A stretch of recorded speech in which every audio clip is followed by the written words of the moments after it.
Good morning, my dear students and faculty members who are watching this video and this channel.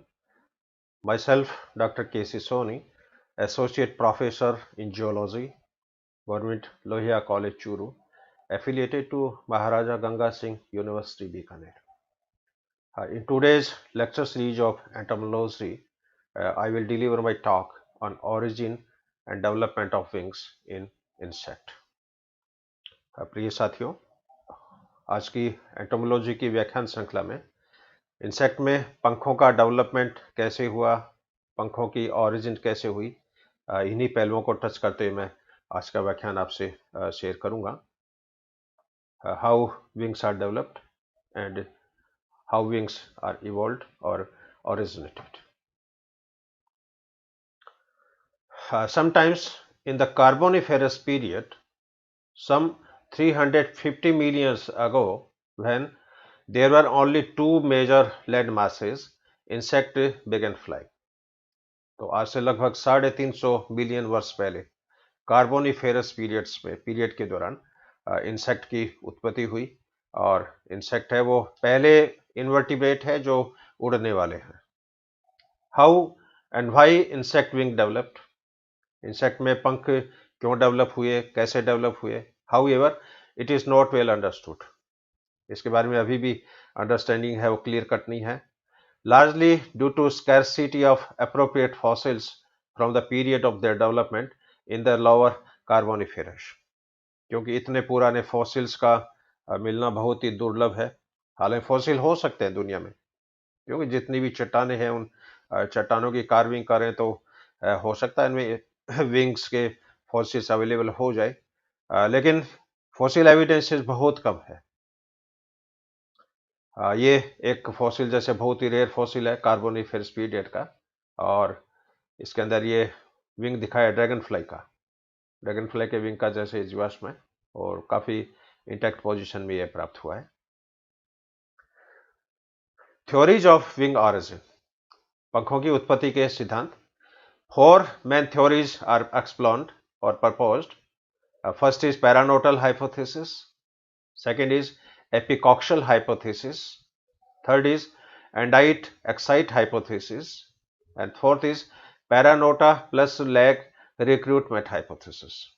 इसमें ये पहले जो दो concept है ये थोड़े पुराने हैं, और एंडाइट एक्साइट और पैरानोटा प्लस लैग ये मॉडर्न हाइपोथेसिस है और जीन से रिलेटेड है. First theory is paranotal hypothesis और paranotal theory. This theory was proposed by Chapman. इस थ्योरी को चैपमैन ने प्रतिपादित किया था. It was supported by Korchef, Heider, Packard, Comstock and Needham, which developed as lateral expansion of the thoracic tergum, that is called knot. इसमें कॉम्स्टॉक, नीथम है, ये दुनिया के बहुत फेमस साइंटिस्ट हैं जो जिन्होंने पंखों में विंग वेनेसेंस का पूरा डिस्क्रिप्शन किया है. पंखों में कौन कौन सी सिराई होती है, उसकी टर्मिनोलॉजी क्या है, उनके नॉमेनक्लेचर्स क्या है. और वर्तमान में कुकालोवा साइंटिस्ट है, इन्होंने विंग वेनेसेंस पे काफी शोध कार्य किए हैं. तो पैरानोटल थ्योरी कहती है कि इंसेक्ट में थोरैक्स में जो टर्गम होता है, टर्गम के लेटरल एक्सपेंशन से पंखों की उत्पत्ति हुई है. ये जैसे एक फिगर है, इसमें ग्राफिकल फिगर, ये एक इंसेक्ट दिखा है. इसमें ब्लू कलर में जो पार्ट है ये नोटम है, पैरानोटम, और नीचे जो येलो कलर में जो पार्ट दिखा है that is proximal coxopodite plus exite, और ये जो ग्रीन कलर में जो रीजन है ये प्लूरल प्लेट है. तो कुछ साइंटिस्ट ये बताते हैं कि टर्गम से इनकी ओरिजिन है, कुछ ये कहते हैं कि प्लूरल रीजन से ओरिजिन है, कुछ ये कहते हैं कि कोक्सापोडाइट और एक्साइट दोनों के फ्यूजन से पंखों की उत्पत्ति हुई है. हाँ, this view is supported by following facts. Paranotum theory है, उसके सपोर्ट में ये कुछ जैसे पोस्टुलेशंस हैं. The manner of wing developed in the lower pterygote. Lower pterygote में जो पंखों का जो विकास होता है, डेवलपमेंट होता है, ये सेम पैटर्न हायर इंसेक्ट्स में देखने को मिलता है. Paranota are found on the thoracic region of Palaeodictyoptera. Paranotum है वो थोरेसिक रीजन्स में पाया जाता है, और विंग जो होते हैं वो मेटाथोरेक्स और मीजोथोरेक्स में प्रेजेंट होते हैं।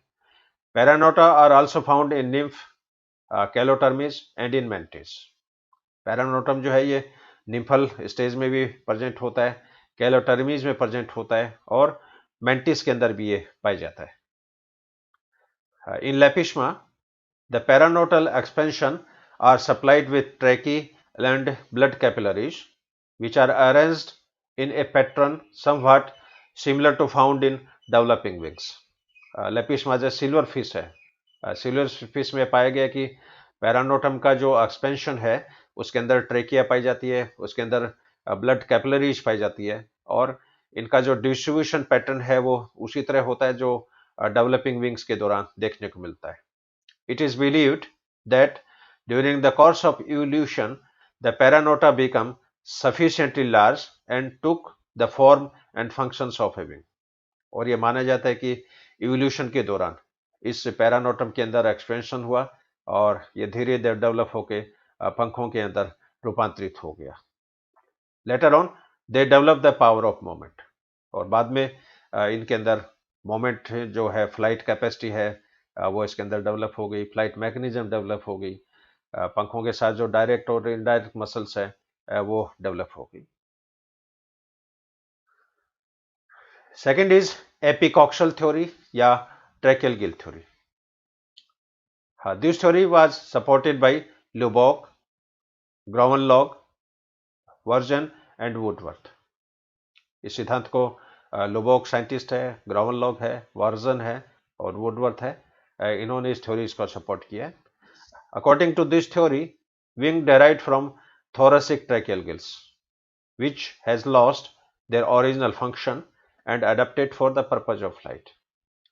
ये थ्योरी कहती है कि थोरक्स में जो ट्रैकियल गिल्स होते हैं, अब ट्रैकियल गिल्स का मेन फंक्शन है वो रेस्पिरेशन होता है, लेकिन ट्रैकियल गिल्स का जो ओरिजिनल वर्क जो था रेस्पिरेशन का, वो फंक्शंस तो खत्म हो गया, और ये फ्लाइट के हेतु अडेप्ट होके पंखों के अंदर ये कन्वर्ट हो गए। जो पंखों में जो एक्चुअल में जो सिराएं हैं, कोस्टा सब कोस्टा, एक्चुअल में वो ट्रेकिया ही होती है, और इसी विंग वैन के द्वारा इनको ऑक्सीजन सप्लाई होती है, न्यूट्रिशन की सप्लाई होती है, हीमोलिम्फ की सप्लाई होती है, पोषक पदार्थों की सप्लाई होती है, तंत्रिकाओं की सप्लाई होती है। तो ऐसा मानते हैं कि ट्रैकियल गिल्स जो है, इन्होंने अपना और प्राइमरी जो फंक्शंस था वो तो इनका लॉस्ट हो गया, और सेकेंडरी एडेप्टेशंस के रूप में ये पंखों के अंदर कन्वर्ट हो गए। ये जैसे एक हाइपोथेटिकल फिगर है इसमें, अब ये जैसे ट्रैकियल गिल्स जैसे दिखाए हैं इसमें, और इसमें कुछ ट्रैकियल गिल्स हैं वो पंखों में कन्वर्ट हो गए थोरेसिक रीजन में, और ये फिर पंखों के अंदर ये कन्वर्ट हो गए है। लेकिन इस सिद्धांत में कुछ कमियां हैं, डीमेरिट्स हैं। वो डीमेरिट्स कौन कौन सी हैं? एक तो position of tracheal gills varies. जो ट्रैकियल गिल्स की जो पोजिशन है ये काफ़ी वेरिएबल होती है। अब पंख हैं वो तो मीजोथोरेक्स में पाए जाते हैं, मेटाथोरेक्स में पाए जाते हैं, लेकिन ट्रैकियल गिल्स की ओरिजिन अलग अलग इंसेक्ट्स में अलग अलग लोकेशंस में देखने को मिलती है। जैसे दे में भी present on dorsal region of tergum, कुछ इंसेक्ट में ये टर्गम रीजन में पाई जाती है। दे में ग्रो फ्रॉम स्टर्ना और फ्रॉम प्लूरॉन। ट्रैकियल गिल्स की ओरिजिन स्टर्नम से भी हो सकती है, प्लूरॉन से भी हो सकती है, जबकि स्टर्नम और प्लूरॉन रीजन के अंदर पंख है वो नहीं पाए जाते हैं। दे में present at the apex of abdomen, ये एब्डोमेन के एपेक्स में भी प्रेजेंट होते हैं, हेड रीजन में भी प्रेजेंट होते हैं, और इवन बिटवीन द विंग्स, और दो पंखों के बीच में जो रीजन है वहां पर भी ये प्रेजेंट होते हैं। इस कारण इस थ्योरी को डाउटफुल माना जाता है, क्योंकि नॉर्मली आइडिया क्या कहती है कि भी पंख यदि मीजोथोरेक्स और मेटाथोरेक्स में प्रेजेंट हैं, तो ट्रैकियल गिल्स भी मीजोथोरेक्स और मेटाथोरेक्स में प्रेजेंट हों तो वो हो सकता है पंखों के अंदर कन्वर्ट हो गए हों। लेकिन अपन जानते हैं कि ट्रैकियल गिल्स जो है वो एब्डोमेन में भी प्रेजेंट है, हेड में भी प्रेजेंट है, वेंट्रल सरफेस भी प्रेजेंट है, तो लोकेशन इनकी वेरीज करती है। इसलिए इस सिद्धांत, ये जो पोस्टुलेशन है ये डाउटफुल प्रतीत होती है। Third is endite exite theory. This theory was advanced by Truman, based on a study by Goldsmith in 1945 on Drosophila melanogaster. in which a pod variation displayed a mutation transforming normal wings to what was interpreted as triple jointed leg arrangement with some additional appendages. ये कहता है कि pod reason जो होता है उसके अंदर mutations के कारण जो विंग बड या जो स्ट्रक्चर बड लाइक जो स्ट्रक्चर है जो पंखों में कन्वर्ट होनी चाहिए थी वो टांगों के अंदर कन्वर्ट हो जाती है बट लैकिंग द टार्सस, लेकिन इसमें टार्सस नहीं पाई जाती है, टार्सस डेवलप नहीं होती है। Whereas the wings whereas the wings costal surface normally would be, लेकिन पंखों का जो कोस्टल एरिया जो होता है वो नॉर्मली जैसे डेवलप हो जाता है। This mutation was reinterpreted as a strong evidence for a dorsal excite and endite fusion rather than a lag, with the appendages fitting in much better with this hypothesis. तो ये mutation की जो phenomenon है इसको reinterpret किया है और एक स्ट्रॉन्ग एविडेंस के रूप में इसको पुटअप किया है और ये बताते हैं कि डॉर्सल एक्साइट और एंडाइट के फ्यूजन से इन पंखों की जो है वो ऑरिजिन होती है। The innervations, articulation and musculature required for the evolution of wings are already present in podomius. तो पंखों की रिक्वायरमेंट के लिए जो भी मस्कुलेचर होती है, इनके जॉइंट होते हैं, नर्व सप्लाई होती है, ऑक्सीजन सप्लाई होती है, वो ऑलरेडी पोडोमियस में प्रेजेंट होती है। तो ये थ्योरी भी ये रिसेंट थ्योरी है और काफ़ी एक्सेप्टेड है। हाँ, अब इसका second part development of wing. अब इंसेक्ट में दो जैसे मेजर डिवीजन है, एक्सोटेरिगोटा और एंडोटेरिगोटा। एक्सोटेरिगोटा में पंख का डेवलपमेंट कैसे होता है, एंडोटेरिगोटा में डेवलपमेंट कैसे होता है, उसी पे मैं ये आपसे शेयर करूंगा। Development in Exopterygota. एक्सोटेरिगोट में क्या होगा, in second and third instar of nymphal stage wing bud appear in mesothorax and metathorax. तो निम्फ की जो सेकेंड और थर्ड स्टेज होती है उसे मीजोथोरेक्स और मेटाथोरेक्स में विंग बड विकसित होती है। दीज आर हॉलो, ये विंग बड खोखली होती है, and flattened outgrowth of lateral margin of notum, और ये नोटम की एक तरह से लेटरल आउटग्रोथ होती है, एक तरह से अतिवृद्धियां होती है जो कि खोखली होती है। At each moult these bud increase in size until adult wing is formed. और जो जो इंसेक्ट में निर्मोचन होता है, लार्वा प्यूपा में कन्वर्ट होगा, प्यूपा निफ में कन्वर्ट होगा, निफ अडल्ट में कन्वर्ट होगा, तो जो जो इसके अंदर कायंत्रण होता है, मेटामॉर्फोसिस होता है, निर्मोचन होता है, त्यों त्यों इस बड की साइज जो होती है वो बड़ी होती जाती है और अंत में अडल्ट विंग का है वो डेवलपमेंट हो जाता है।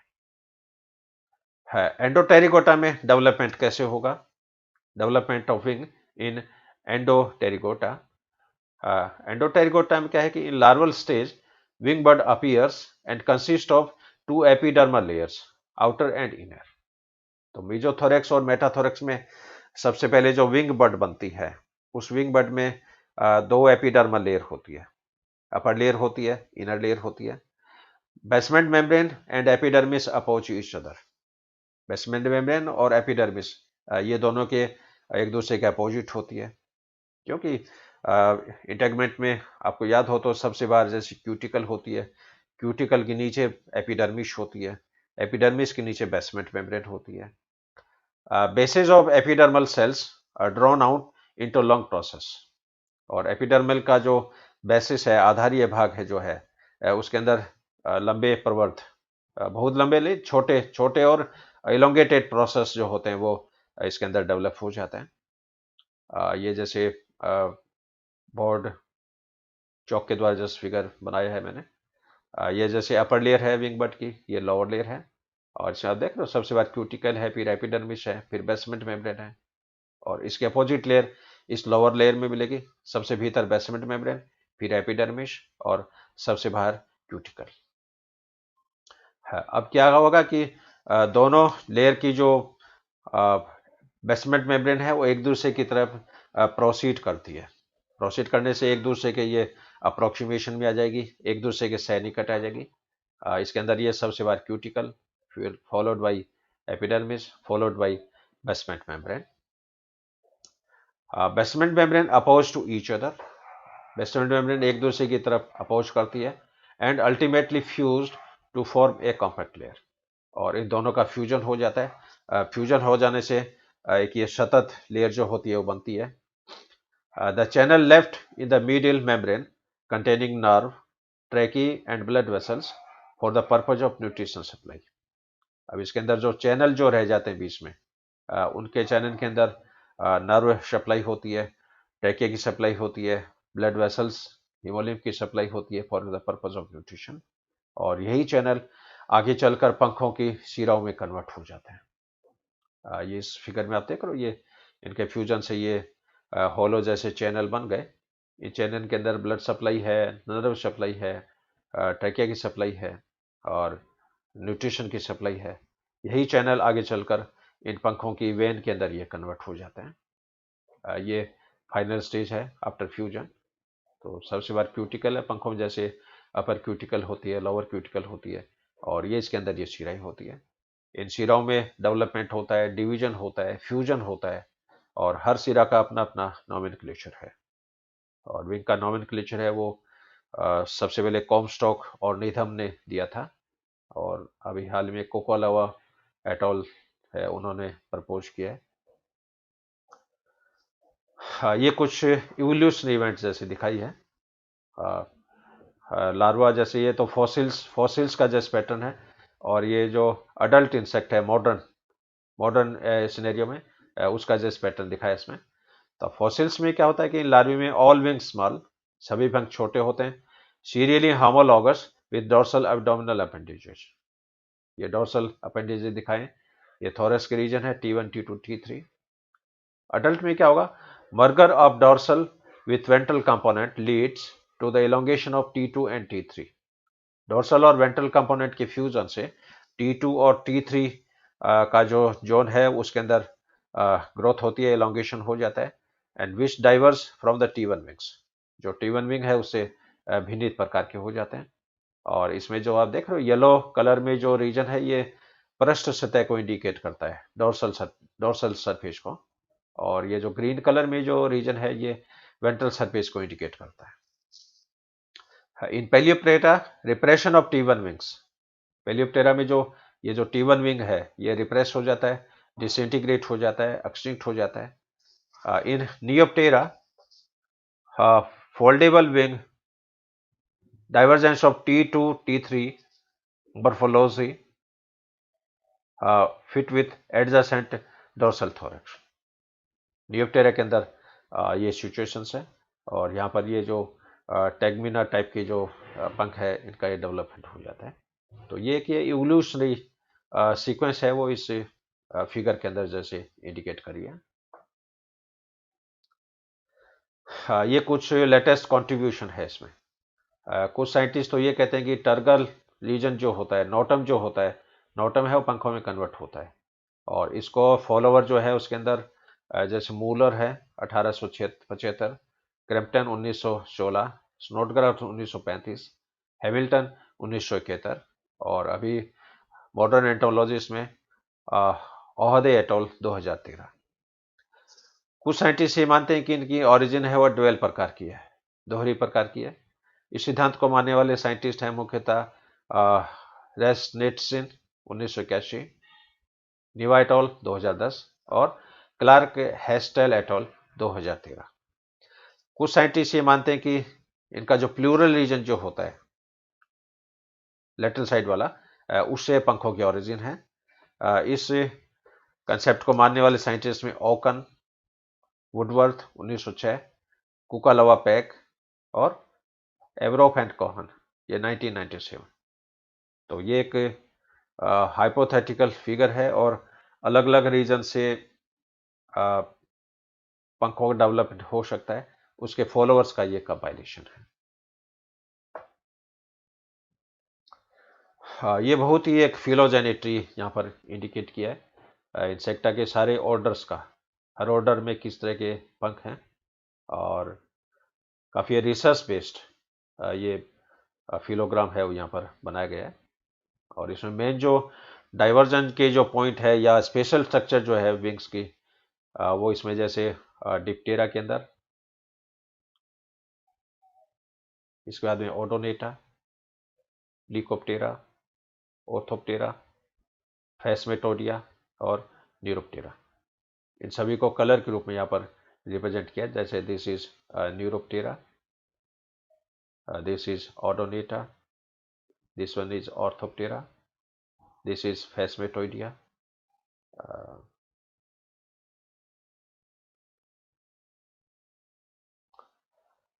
ये भी एक इवोल्यूशनरी फिलोजेनेटिक ट्री दिखाया है इसमें। इंसेक्टा है जैसे, अब इंसेक्टा में स्टार्टिंग की जो इंसेक्ट है ये तो विंगलेस है, टेरिकोट्स हैं, और इसके बाद में जैसे टेरिकोट डेवलप होंगे, इसमें पंखों का जैसे अपीयरेंस होती है, और इसमें भी कुछ जो है वो एक्सटिंक्शन एक्सटिंक्ट हो गए, जैसे पेलियोटिक टेप्टेरा के रूप में जिसको माना जाता है। और इसके बाद में लॉस ऑफ पैरानोटल लॉब्स, इसमें एम्फी मीरोप्टेरा के अंदर appearance of paranotal lobes in nymph. अब ये जो है ये क्वेश्चन वाचक है, डाउटफुल है। इसके बाद में न्यूप्टेरा, न्यूप्टेरा में fore wing modified into tegmina, जैसे ऑर्डर ऑर्थोप्टेरा। यूमेटाबोला में fore wing modified into hemelytra, जैसे हिट्रोप्टेरा में। इसके बाद Holometabola, fore wing modified into elytra, example जैसे ऑर्डर कोलियोप्टेरा। और halter evolved from hind legs, hind wings, पीछे के पंख होते हैं वो बैलेंसिंग ऑर्गन्स में कन्वर्ट हो जाते हैं, उनका आकार छोटा हो जाता है, जिनको हाल्टर्स बोलते हैं। और हाल्टर जो है वो डिप्टेरा के सदस्यों में जैसे पाया जाता है। और लास्ट जो कॉम्बिनेशन है इसमें T2T3 होम्योसिस। होम्योसिस का मतलब होम्योबॉक्स जीन। ऐसा मानते हैं कि कई बार क्या होता है, दो दो जैसे पास पास की स्ट्रक्चर होती है, और उन दोनों को कंट्रोल करने वाले या उनको डेवलप करने वाले जीन्स में नाइट्रोजन बेस की सीक्वेंस सेम होती है, और इस तरह की जो स्ट्रक्चर होती है उनको होम्योबॉक्स जीन के नाम से भी जाना जाता है। तो ऐसा मानते हैं कि T2 और T3 सेगमेंट में, थोरेक्स के मीजोथोरेक्स मेटाथोरेक्स में पंखों को डेवलप करने वाले जो जीन्स हैं उसमें नाइट्रोजन बेस की सीक्वेंस लगभग एक समान होती है। ये भी एक ग्राफिकल फिगर है इसमें। पोटेंशियल विंग ओरिजिन, इसमें ये जो अपर पार्ट है ये कॉक्सापोडाइट है, नीचे का जो पार्ट है ये टीलोपोडाइट के रूप में दिखाया है इसमें। और ब्लू कलर जो इंडिकेशन है ये नोटल एक्सपेंशन है, पैरानोटल हाइपोथेसिस। और येलो कलर में जो है ये एक्साइट हाइपोथेसिस को इंडिकेट करता है। और ये ग्रीन कलर में जो दिखाया है ये कैरिनेटेड मार्जिन्स है। ये पैरानोटल हाइपोथेसिस, विंग्स फ्रॉम स्क्रैच। ये सक्सेसिव फिगर आप देख रहे हो, मीजोथोरेक्स मेटाथोरेक्स में जैसे विंग बर्ड बनी, विंग बर्ड डेवलप हो गई और डेवलप हुई, लास्ट में ये पोल पंख है वो फुली डेवलप्ड हो जाते हैं, और इसके अंदर फ्लाइट कैपेसिटी है वो डेवलप हो जाती है। ये कुछ रेयर फोटोग्राफ है विंग एक्सपर्ट्स के, जिसमें कॉम्स्टॉक है, और ये जो व्याख्यान है ये एग्जाम में शॉर्ट नोट्स के रूप में पूछा जाता है।